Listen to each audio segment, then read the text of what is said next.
Well, good morning, everybody. I am so happy to be here today and so thrilled to be able to swear in our new Secretary of Defense, and we are honored to have him. Now, before we do that, I have to say a few words of appreciation.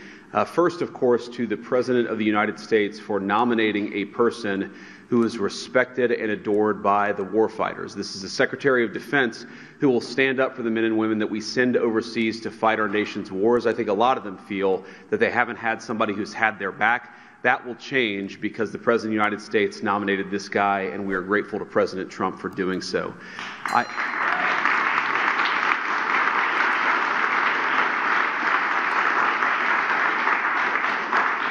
I also want to say thank you to my Senate colleagues. It turns out we couldn't spare one, and all of you did an incredible job. In particular, my dear friend Roger Wicker, thank you for shepherding Pete through the committee. Roger did a great job.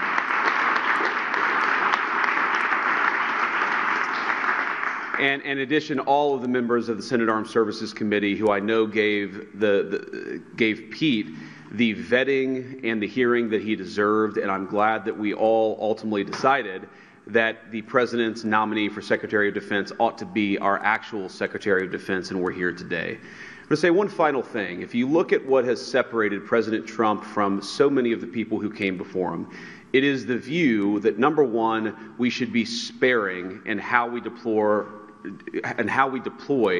our most precious resource, which is the men and women who are willing to put on the uniform and put their life on the line for this country. We shouldn't send them everywhere, but two, when we do send them anywhere, we ought to empower them with the tools necessary to fight and win quickly and come home afterwards. And that is what sets this administration apart, and that's what Petexeth represents.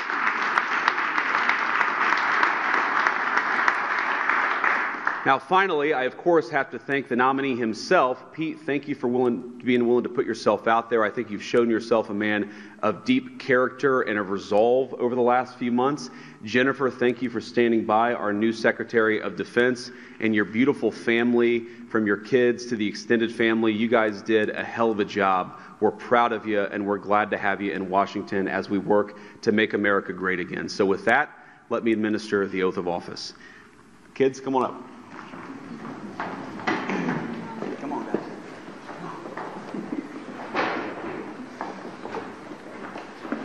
All right, put your hand on the Bible, raise your right hand, and repeat after me.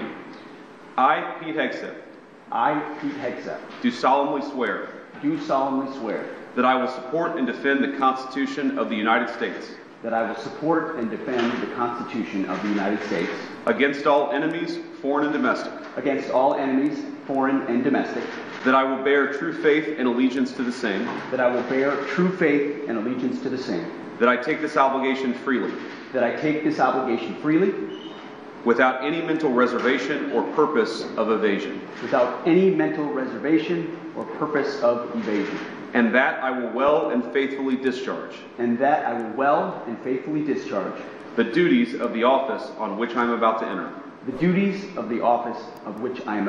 enter. So help you God? So help me God. Congratulations, Mr. Secretary.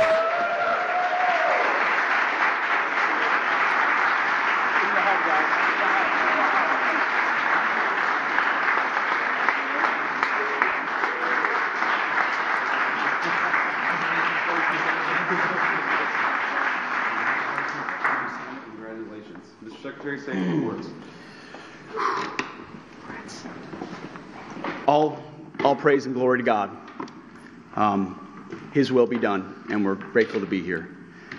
And as I said in my hearing, it was Jesus and Jenny.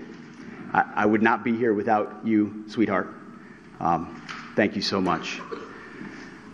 I want to thank the President of the United States, our Commander-in-Chief, Donald Trump. We could not have a better Commander-in-Chief than him. It is the honor of a lifetime, sir, to serve under you. We look forward to having the backs of our troops and having your back in executing peace through strength, in putting America first, and in rebuilding our military. Mr. Vice President, thank you for breaking the tie. It's not the last time, or not the first time, the headline reads, Junior Enlisted Marine bails out Junior Army Officer. And, you know, some people were saying, well, 50-50, that's too tight. And Senator Mark Wayne Mullen was nice enough to take my kids up to the gallery to watch the actual moment that the Vice President sealed the deal. And they came running in. They said, Dad, instead of being sad about 50-50, 51-50, they said, Dad, you won in overtime. That's the perspective I like. So thank you throughout this process, Mr. Vice President, for being incredible. I also want to thank the chairman of the Senate Armed Services Committee. So many members of the Senate Armed Services Committee, we became fast friends in this process. The advice, the consent, the wisdom, the guidance. I look forward to working with all of you and other senators to ensure the Defense Department has what it needs, that our nation has what it needs, and that we're prepared to defend it in all moments. To my staff, amazing staff who were with us this entire process, I see so many of you through thick and thin. We used to look at the betting odds every once in a while on this. It was low at one point. Never do that. But we defied them. And there were so many folks on the inside and then allies on the outside who stood by us every single moment. And we are eternally grateful for that. And I want to thank the warfighters. I want to thank the men and women wearing the uniform. And I've said this before when I speak, and I mean it. Every time I stand at a podium and there's bright lights and cameras, the first thing that goes through my head are the guys that I served with on the battlefield.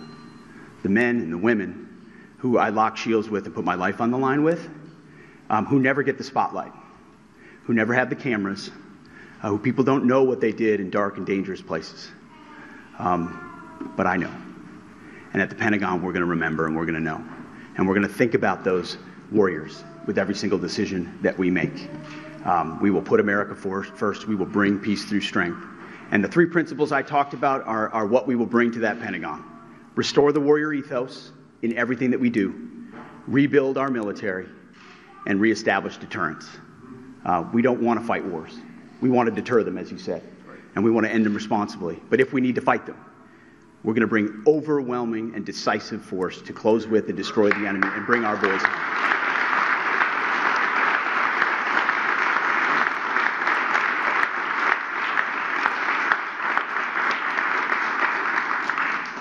And to my other family that's here as well, who I love,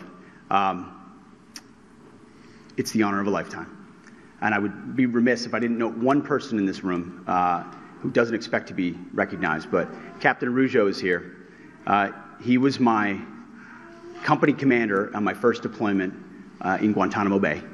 He was there on June 3rd, 2003, when I first swore in as a second lieutenant at Princeton University, and he swore me in. And I wanted to make sure he was here today with me as well. Thank you very much.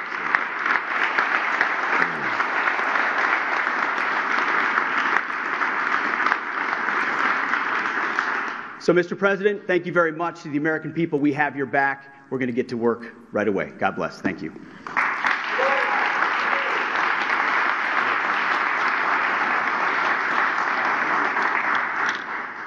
All right, I guess that's it. Any questions? Why should women in the armed service trust you? Guys, let me answer that for the new secretary. All people in our armed services should trust him because he looks out for them and he's going to fight for them. And he's going to make sure that we have the kind of military that we can all be proud in, that we can all be proud of, and that, again, when we send it to do a job, we do it well, we do it quickly, and then we get the hell out. And that's what Secretary Petexeth is going to bring to the Department of Defense. Anything else? Are you worried about any other nominees coming really close to the line as we saw with Petexeth last time? You know, as I learned with the Buckeyes just a week ago, when you win the championship, you don't give a damn what the score was. We won the championship on this one. We've got a great Secretary of Defense. We're proud of him, and he's going to do a great job. Thank you all. Take care.